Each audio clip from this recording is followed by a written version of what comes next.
네, 오늘은 신명기의 핵심 줄거리에 대해서 함께 말씀을 나누겠습니다. 신명기의 뜻이 뭐냐면은 신자가 우리 한문으로 거듭 신자 또는 되풀이할 신자입니다. 그러니까 이 신명기를 우리말로 풀이하면은 계명을 거듭 되풀이해서 알려주다 하는 뜻입니다. 영어로는 듀트로노미라 그래요. 그게 뭐냐면 두 번째 율법이라는 뜻입니다.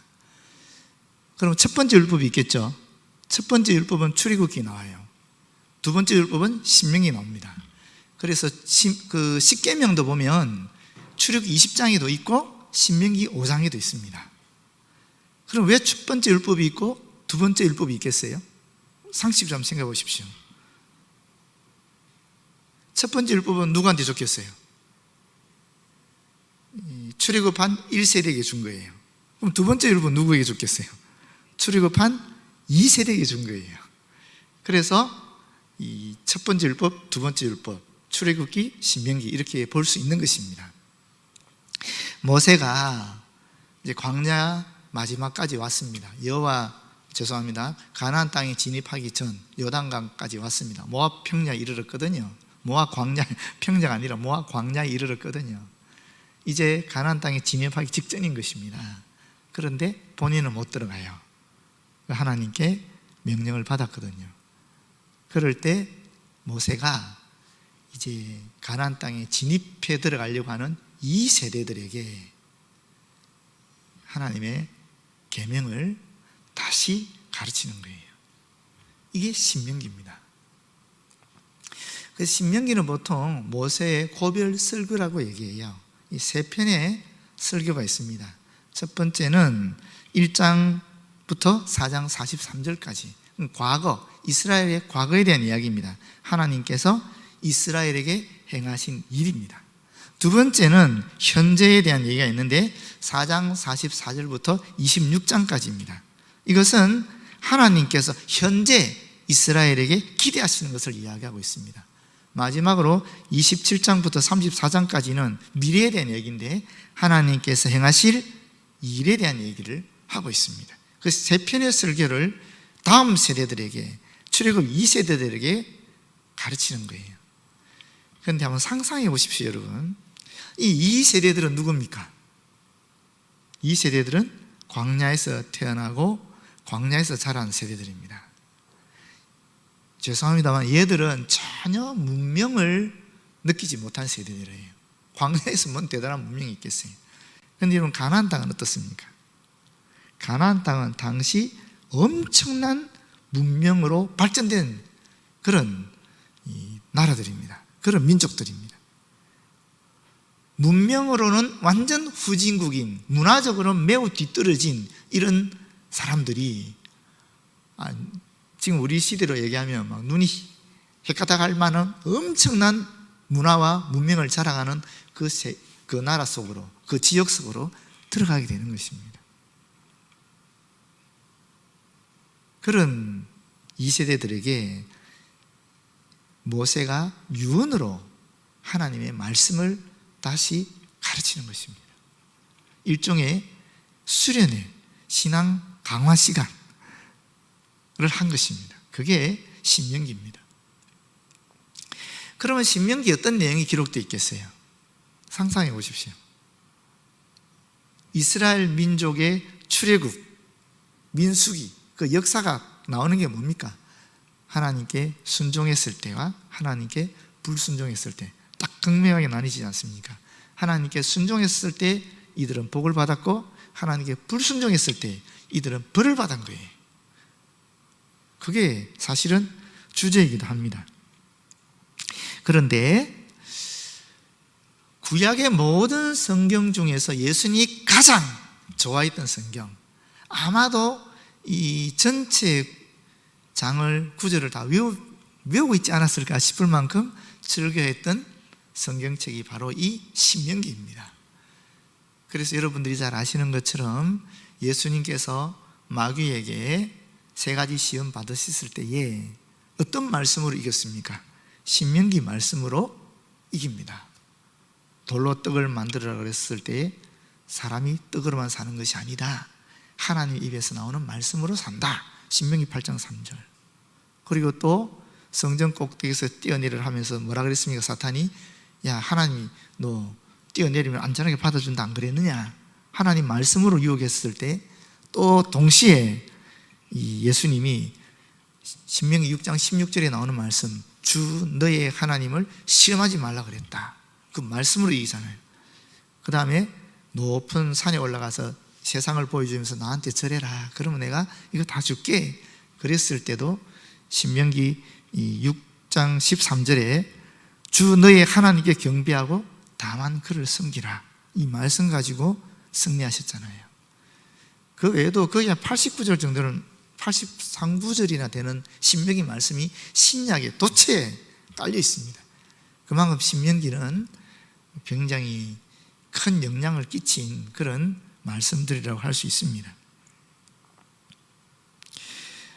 자, 저자는 당연히 모세고요. 그리고 시간적인 배경은 다루는 연대가 1405년경 약 1개월 정도에 걸쳐서 있습니다. 1장 3절이라든지 34장 8절을 두 개를 연결해 보면은 한 1개월 정도 했구나. 다시 말하면 모세가 고별 설교를 쉽게 말하면 부흥회를 한 달 했다라는 거예요. 한 달 동안 이스라엘 민족을 가르쳤다라는 거예요. 기록 연대는 모세가 모압 평지에서 죽기 전인 1406년으로 보통 학자들이 이야기합니다. 지리적 배경은 어디겠어요? 모압 평지에서 일어난 일이라고 볼 수 있어요. 주제는 두 가지가 있는데 하나는 기억하라 하는 것이고 두 번째는 언약의 갱신이 된 이야기가 있습니다. 무엇을 기억하는 것이겠어요? 불순종할 때는 하나님께서 징계하시고 특별히 가데스 바네아에서 가데스 바네아 사건 기억하십니까? 정탐꾼을 보냈잖아요. 정탐꾼을 보냈는데 12 중에 10명은 와서 아유 그 민족은 도저히 우리가 이길 수 없습니다. 가나안 족속들이 워낙 장대해가지고 우리는 메뚜기 같은 존재입니다. 우리는 어림도 없습니다. 딱 둘만 여호수아와 갈렙만 쟤들 우리 밥입니다. 이렇게 얘기했잖아요. 그래서 그 가데스 바네아에서 하나님을 믿지 않고 사람의 기준으로 하나님의 명령을 거부했을 때에 그들은 40년 광야 생활을 하게 되었죠. 징계로 말미암아. 그런 불순종할 때 하나님이 그렇게 징계하신다라는 것입니다. 그래서 부모 세대의 잘못을 통해서 하나님께 순종하는 것이 중요하다는 사실을 기억하라는 것이죠. 그런데 참 재미있는 것은요, 아이러니하게도 이 성공했을 때 하나님을 믿고 하나님께 의존하는 것이 더 어렵다라는 것을 이 신명기 말씀이 가르쳐 줍니다. 가나안 땅에 들어가서 번성하게 되었을 때 그 번성하게 하신 분이 하나님인 것을 기억해야 되는데 실제로는 반대 현상이 일어나거든요. 그것을 사실은 가르쳐 준다라고 볼 수 있어요. 그래서 이게 오늘날에 생각해 보면 여러분 굉장히 재미있는 표현인데 오늘날에 두 세대로 나눠볼 수 있는 거예요. 출애굽 세대와 신명기 세대로 나눠볼 수 있는 거예요. 출애굽 세대는 어떤 세대입니까? 노예 상태에 있었던 사람들이에요. 해방을 경험한 사람들입니다. 광야 생활한 사람들이에요. 그러니까 철저하게 고난을 아는 사람들이에요. 고난 속에 있다 보니까 하나님 임재를 경험한 사람들이죠. 불순종할 때는 징계를 받고 또 순종할 때는 복을 누리는, 엄청난 복을 누리는 것을 그들은 경험한 세대들이에요. 반면에 신명기에 나타나는 이 세대들은, 가나안 땅 점령에 들어가는 세대들은 아니죠. 그들은 크게 어렵지 않은 평화로운 시대를 보낸 거예요. 사실 지금 우리와 비슷하지 않습니까? 우리나라에도 출애굽 세대가 있고 사실은 이 출애굽 2세대인 신명기 세대가 있는 거예요. 출애굽 세대들이 경험한 거하고 신명기 세대들이 경험한 것이 다른 거예요. 출애굽에서 말하는 율법과 신명기에서 말하는 율법이 같은 내용임에도 불구하고 사실은 받아들이는 입장에서는 다를 수 있는 거예요. 그래서 지금 우리에게 필요한 것이 뭔가? 지금 이 시대는 평화로운 시대거든요. 누리는 시대거든요. 가나안 땅에서 산 시대예요. 그래서 지금 필요한 것이 어떤 의미에 있어서는 신명기다라고 얘기하는 분들도 있어요. 신명기의 복을 누려야 된다. 출애굽의 복이 아니라 신명기의 복을 누릴 수 있도록 어떻게 해야 됩니까? 2세대들을 교육해야 된다는 것입니다. 1세대는 특별하게 교육시키지 않아도 됩니다. 왜냐하면 진짜 실제로 경험했으니까, 그대로 경험했으니까, 삶의 현장에서 그대로 경험했기 때문에 그냥 모세가 한마디 하면 다 알아듣는 거예요. 무슨 소리인지. 그러나 2세대는 직접 경험하지 않았기 때문에 이게 참 힘든 거예요. 그래서 교육을 시켜야 되는 거예요. 두 번째 주제가 언약의 갱신인데, 하나님은 언제나 언약에 신실하신 분이고 하나님의 언약은 다음 세대에도 유효하다라는 것입니다. 그런 이야기가 나옵니다. 근데 우리가 보통 구약학에서 이런 얘기를 해요. 이 신명기 사관이 있고 역대기 사관이 있다라고 얘기해요. 신명기적 입장에서 기록한 역사가 있고 역대기적 입장에서 기록한 역사가 있다라는 것입니다. 신명기 사관으로 기록한 역사가 뭐냐? 여수아, 사사기, 사무엘 상하, 열왕기 상하입니다. 역대기적 사관의 입장에서 기록한 것이 역대기 상하 그리고 에스라, 느헤미야였습니다. 이게 어떤 차이가 나느냐 하면은 신명기 사관에서는 철저하게 순종하면 복을 받고 불순종하면 징계를 받는다라는 거예요. 그래서 아주 연자적인 그런 특징을 가지고 있어요. 이거는 북이스라엘 왕국과 남왕국의 역사를 같이 담고 있습니다. 역대기 사관은 어떤 것이냐면은 사실 역대기는 언제 기록이 되었을까? 포로기 때 기록이 되었다라고 학자들은 얘기해요. 포로기 때. 그럼 포로기를 살아가는 사람들에게 제일 중요한 것은 뭐겠어요? 이스라엘 민족의 정체성이에요. 그럼 이 이스라엘 민족의 정체성을 어떻게 찾을 수 있겠어요? 다윗 언약에서 찾을 수 있는 거예요. 그래서 이건 남왕국에 기록이 되어 있고 그리고 성전을 매우 중요시하는 그런 이야기를 하고 있어요. 그래서 이거는 제사장적인 성격을 가진 사관이라고 볼 수 있습니다. 역사가 이런 두 가지 사관이 있다라. 예언자적 입장에서 역사를 기록한 것이 있고 또 제사장적 입장에서 역사를 기록한 것이 있다라는 것을 우리에게 알려주고 있는 것이죠. 더 쉽게 말하면 매우 비판적으로 역사를 기록할 수도 있고 또 매우 포용적으로 역사를 기록할 수도 있다라는 거예요. 똑같은 사건을 두고 볼 때. 그래서 비근한 예를 들면 열왕기에는 다윗이 바세바 사건을 저지르는 게 나와요. 역대기에는 안 나와요. 그게 다윗이 이스라엘 민족의 정체성을 형성해야 되고 다윗 언약이 이 포로기에 있었던 이 이스라엘 민족에게는 희망이었기 때문에 그런 부정적인 얘기는 안 나오는 거예요. 그렇지만 열왕기는 연자적인 입장을 가지고 기록했기 때문에 다윗의 실패, 추락 같은 게 정확하게 나오고 있는 거예요. 그래서 다윗이 아무리 위대한 왕이었지만 그가 실수했을 때 철저하게 하나님의 징계를 받았다는 그런 입장에서 역사서를 기록하는 거예요. 성경도 그렇습니다. 복음서도 그렇잖아요. 복음서도 보게 되면 공관복음이 있고 요한복음이 있잖아요. 예수님의 사역이 똑같은데 예수님의 삶과 사역이 똑같지 않겠습니까? 그럼에도 불구하고 누구에게 기록을 하느냐 또 저자가 누구냐에 따라서 또 시대에 따라서 사실은 다양하게 다른 거예요. 마가복음 같은 경우는 마가가 70년경에 기록했어요. 그리고 누가복음, 마태복음은 80년경에 기록했는데 누가복음은 이방인을 향해서 마태복음은 유대인을 향해서 기록을 했기 때문에 또 약간 달라요. 똑같은 사건에 있어서도 다르게 조금 해석이 다르다는 것이죠. 다 맞는 이야기지만 그들이 이 선택해서 기록하는 관점이 조금씩 다르다는 거예요.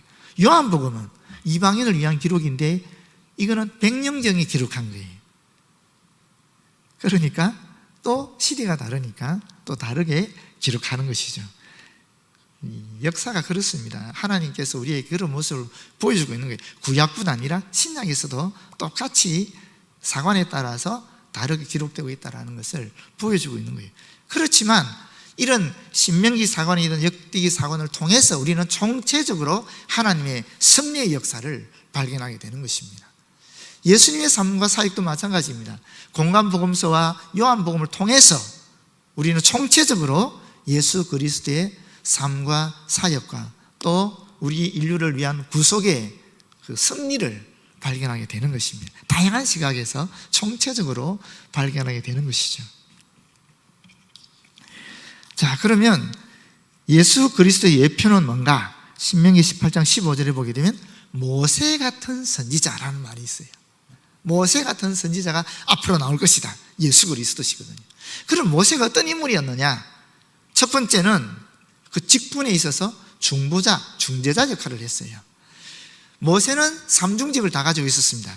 예언자 역할도 했고요, 제사장 역할도 했고, 또 정치적 군주로서 왕의 역할까지 다 했어요.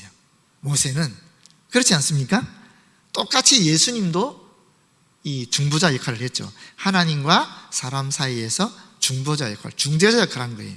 모세도 하나님과 이스라엘 민족 사이에서 중재자 역할, 중보자 역할을 했거든요. 그래서 그걸 예언자적 사명, 제사장적 사명, 왕적 사명을 다 이 직분을 통해서 수행했단 말이에요.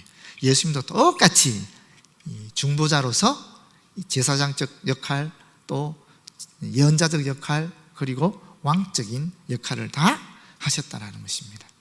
두 번째는 그분의 성품이 어땠는가? 모세의 성품, 온유함이 지면에 성하더라. 모세가 이 지구상에서 제일 온유했다라는 거거든요. 예수님도 우리가 보통 성품을 얘기할 때 제일 먼저 얘기하는 게 뭡니까? 온유하고 겸손하신 분을 얘기하잖아요. 모세와 비슷한 그런 이야기죠. 세 번째는 사역에 있어서 해방이었습니다. 해방자 역할을 했습니다. 이스라엘 민족을 해방시킨 사람이 모세였습니다. 마찬가지로 예수님은 인류를 모든 죄악으로부터, 사탄의 노예 상태로부터, 죽음으로부터 해방시킨 구원자이신 거죠. 마지막으로 모세의 무덤이 없습니다. 모세의 무덤이 없다라고 기록되어 있어요. 예수님의 무덤도 빈 무덤이잖아요. 사실 없는 거죠. 그것도 같아요. 그래서 모세 같은 선지자가 바로 예수 그리스도를 예표하고 있다라고 볼 수 있겠습니다. 자, 그럼 핵심 구절에 대해서 제가 이 세 부분만 살펴보도록 하겠는데, 첫 번째는 쉐마라는 유명한 구절입니다. 신명기 6장 4절에서 9절 말씀입니다. 한번 띄워주실래요? 우리가 같이 한번 읽어볼까요? 이스라엘아 들으라. 우리 하나님 여호와는 오직 유일한 여호와이시니 너는 마음을 다하고 뜻을 다하고 힘을 다하여 내 하나님 여호와를 사랑하라.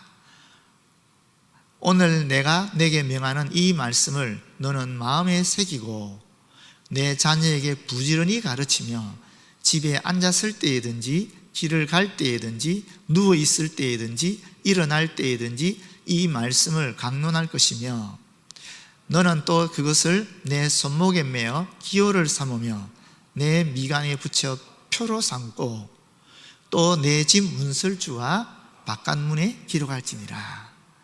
이건 아주 유명한 말씀입니다.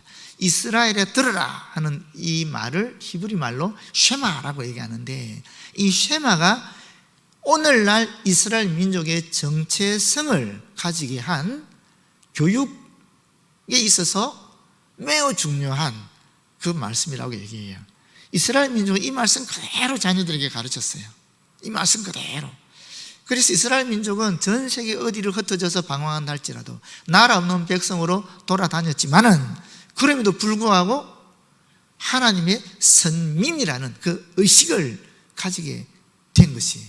이 말씀의 실현 때문에, 이 말씀을 구체적으로 이스라엘 백성들이 실제로 구현했기 때문에 2000년의 방황 속에서도 이스라엘 민족은 정체성을, 선민이라는 정체성을 유지할 수 있었다는 것입니다. 그래서 이 말씀이 아주 위대한 말씀입니다. 우리 하나님 여호와는 오직 유일한 여호와시다. 다신주의라든지 혼합주의라든지 무슨 자연신론, 절대 존재에 대한 철학적 개념이라든지 절대 이리야 이런 개념들을 다 배제하는 것입니다. 오직 한 분이신 하나님 여호와는 오직 온 세상의 구원을 위하여 이스라엘 안에서 크신 능력으로 자신을 계시하신 절대적인 살아계신 하나님이다 하시는 겁니다. 하나님 한 분밖에 없다라는 거예요. 살아계신 하나님, 이스라엘 민족을 구원하신 하나님, 역사에서 경험한, 실제로 경험한 그 하나님만이 진짜 하나님이다. 나머지는 다 신들이 아니다. 아예 그렇게 선언하고 공포하는 것입니다. 그렇기 때문에 이 하나님만을 사랑하라고 하는데, 여기서 어떻게 얘기하느냐? 마음을 다하고 너의 모든 중심을 다해서라는 뜻입니다. 뜻을 다하고 너의 온 영혼을 다해서, 힘을 다하여 그 사람이 내놓을 수 있는 최대한의 것입니다. 합치면 어떻게 되겠습니까? 이것은 다른 사람에 의해서 주입된 생각이나 그런 것이 아니라는 것입니다. 하나님을 사랑하는 것은 그 사람의 마음에서 우러나오는 중심으로, 하나님께서 나에게 허락하신 그 모든 것을, 하나님 나에게 풍성히 채워진 그 모든 것을 가지고 하나님 여호와를 사랑하는 것입니다. 이것은 단순히 머리로 사랑하는 것을 얘기하는 것이 아니라 실제적인 사랑인데, 이 실제적인 사랑이 뭔가? 일상생활에서 하나님과 인간의 관계에 친밀한 사랑으로 나타나야 된다는 것입니다. 일상의 삶 속에서 하나님을 사랑하는 모습이 나타나야 되는 거예요. 그 구체적인 표현들이 이제 밑에 나오는 것입니다. 그게 뭐예요? 첫 번째, 마음에 새기는 것입니다. 뭘? 하나님의 말씀을 마음에 새긴다. 이거는 말씀의 내용을 기억하라는 그런 단순한 의미를 넘어서서 감정과 의지와 생각이 언제나 말씀에 젖어 있어야 된다는 거예요. 내 생각이, 내 감정이, 내 의지가 하나님 말씀에 푹 젖어 있어서 언제든지 우리 실제 삶에서 드러나게 해야 된다는 것입니다. 그게 마음에 새기고 하는 뜻입니다. 제가 좋아하는 말, 흔히 쓰는 표현 있지 않습니까? 우리의 눈짓에서, 우리의 손짓에서, 우리의 몸짓에서 하나님의 말씀이 향기가 풍겨나오게 그렇게 해야 된다 하는 것이죠. 그게 여호와를 사랑하라는 의미입니다.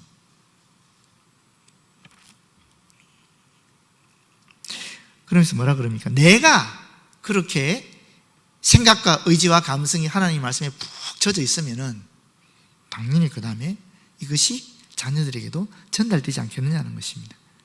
그럼 그 구체적인 방법으로 부지런히 가르치며, 이게 자녀의 마음속에 하나님의 말씀이 새겨질 정도로 가르치라는 것입니다. 부모가 마음에 새겼으니 푹 젖어 들은 것처럼 아이들도 그렇게 젖어 들을 수 있도록 그렇게 가르치라는 것입니다. 그게 어떻게 가능하겠습니까? 일상생활을 통해서 말씀을 가르칠 때 가능하지 않겠느냐 하는 것이, 집에 앉았을 때든지 길을 갈 때든지 누워있을 때든지 일어날 때든지 이 말씀을 강론한다. 일상생활에서 대화를 통해서든 행동을 통해서든 하나님의 말씀을 자연스럽게 전달하라, 이런 뜻입니다. 또 너는 그것을 내 손목에 메어 기호를 삼으며 하나님의 말씀을 자신의 생각과 삶 속에 긴밀하게 부착해라. 이 말은 뭐겠어요? 우리의 삶에서 일어나는 그런 상황 하나하나, 사건 하나하나를 하나님 말씀에 연결해서 하나님께서 이 일이 왜 나에게 생기게 하셨을까? 그 뜻이 무엇일까를 늘 궁구하는, 연구하는 그런 삶을 얘기하겠죠.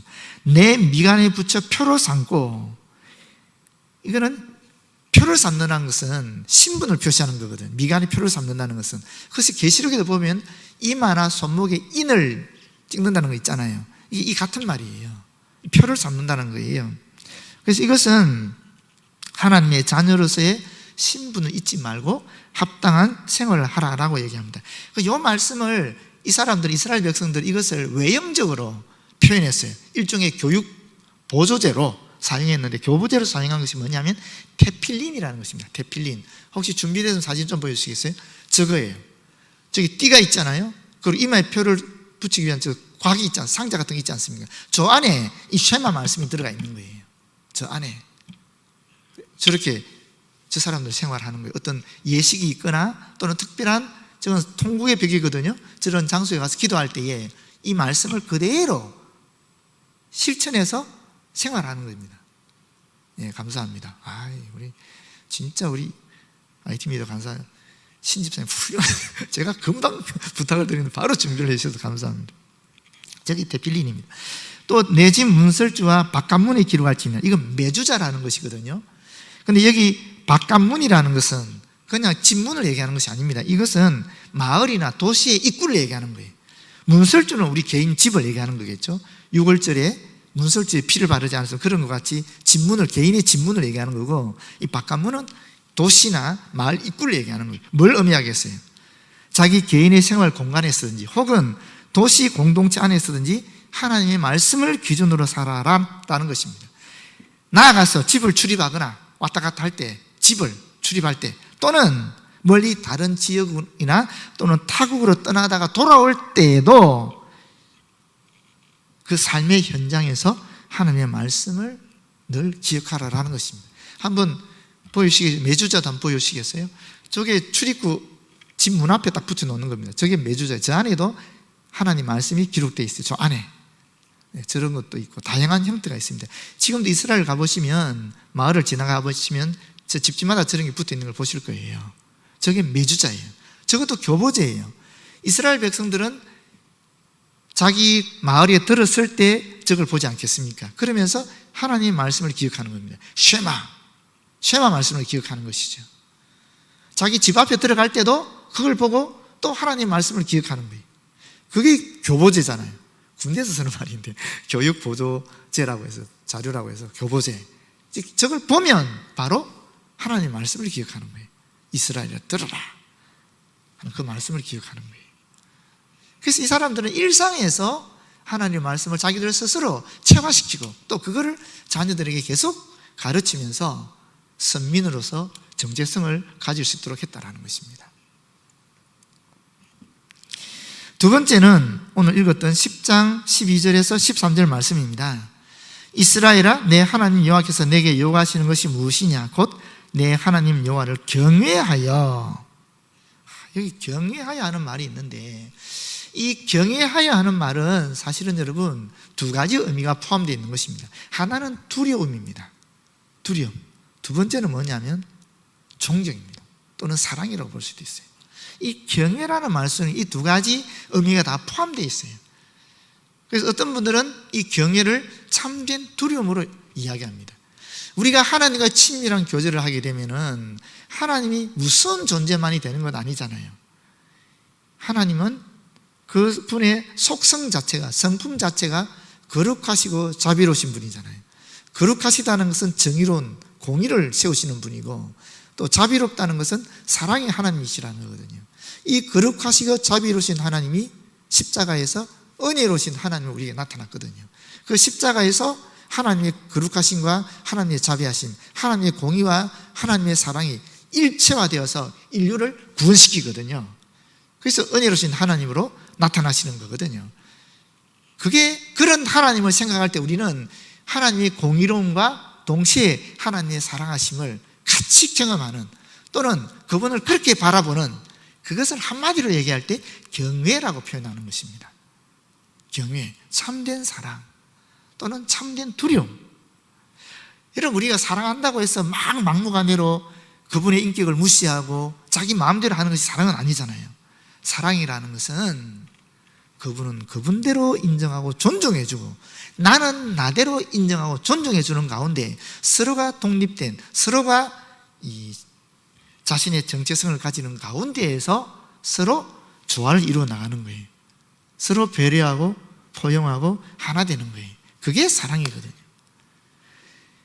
이걸 존중해 준다 했을 때 서로에 대한 어떤 예의나 또는 어떤 약간의 막 함부로 하지 않는 그런 두려움이라는 그런 의미가 포함되어 있는 것입니다. 그런 말씀이 지금 이 본문의 의미라고 보시면 좋겠습니다. 그의 모든 도를 행하고, 원어로 번역하면, 직역하면 그의 모든 길 안에서 걸어가는 것을 얘기합니다. 그의 모든 길이 뭐겠어요? 하나님의 계명이죠. 또 그리스도 안에서 하나님의 계명 안에서 우리가 걸어가는 것을 얘기하는 것입니다. 그를 사랑하면, 이 사랑하다는 말은 사실은 경외하는 말과 같은 의미입니다. 그런데 약간 특이한 의미가 담겨 있는데, 이 사랑하다는 말은 즐기다, 기뻐하다, 그런 의미도 같이 담겨 있는 말이에요. 다시 말하면 하나님에 대해서 열렬한 그런 사랑의 감정을 가질 뿐만 아니라 동시에 하나님과 관계되는 모든 일들을 즐기고 기뻐하는 그런 이 감정과 또는 행동까지도 포함되는 그런 단어라고 볼 수 있습니다. 그래서 웨스트민스터 소유리 문답에 보면 인간의 제일 되는 목적이 뭐냐? 여호와를 경외하며, 거기를 끝나지 않잖아요. 그를 영원토록 즐거워하는 것이다, 이 말씀이에요. 사실 이 그를 영원토록 즐거워한다는 말이 사랑한다는 말이에요. 이 말씀 그대로 옮기면은 소유리 문답 제1문에 대한 답이에요.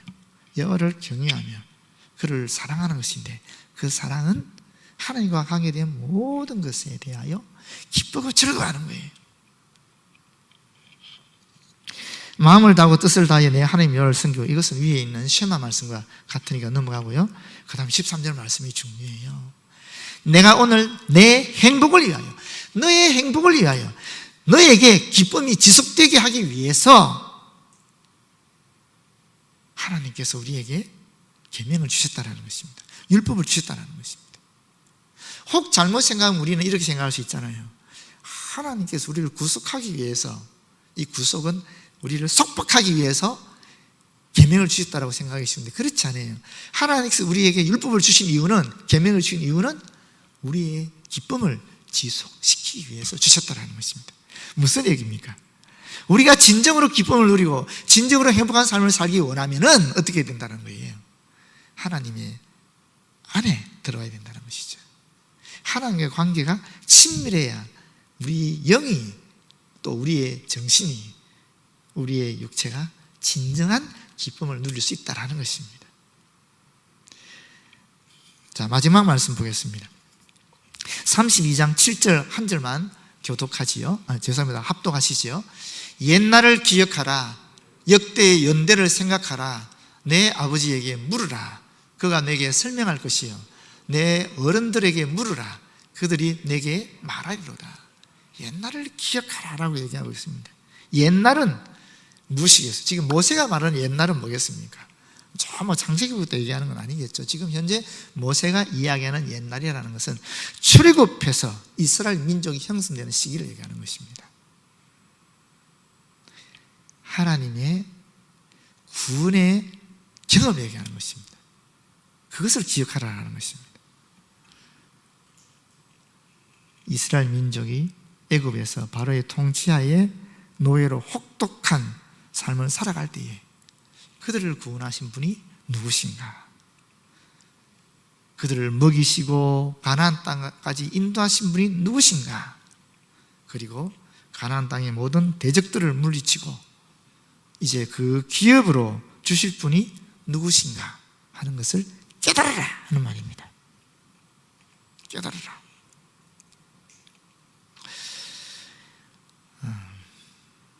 제가 이 말씀을 예전에 한 적이 있습니다. 여러분 기억하실지 모르겠는데 2016년 5월 22일 주일에 이 본문 가지고 설교를 했어요.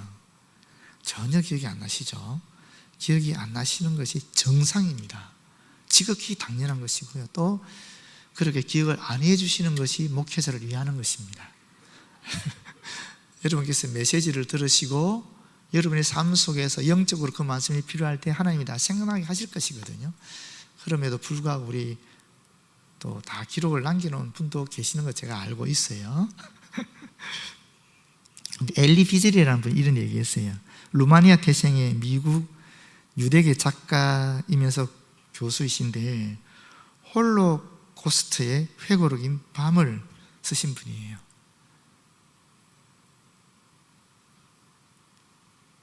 이분이 이런 얘기했어요. 히틀러의 지하에서 유대인들이 대학살을 당하지 않았습니까? 그런데 대학살에서 살아남아서 20년이 지난 다음에 고향에 갔더니만 그를 가장 고통스럽게 하는 것이 무엇이었느냐 하면은 자기 고향 사람들이 자신들의 기억 속에서 유대인들을 지워버렸다는 사실이에요. 그게 가장 고통스러웠다는 거예요. 홀로코스트에서 고통받는 것보다 그것이 더 고통스러웠다는 거예요.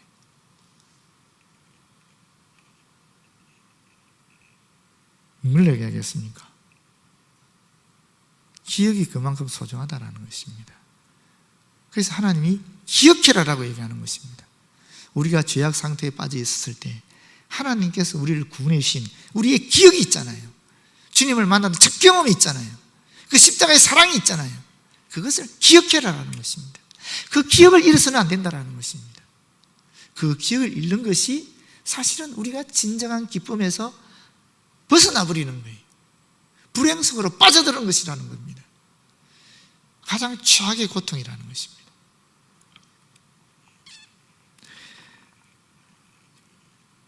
과거를 잊어버리는 자는 그것을 되풀이하고 만다 하는 명언이 여기서 나온 것이죠.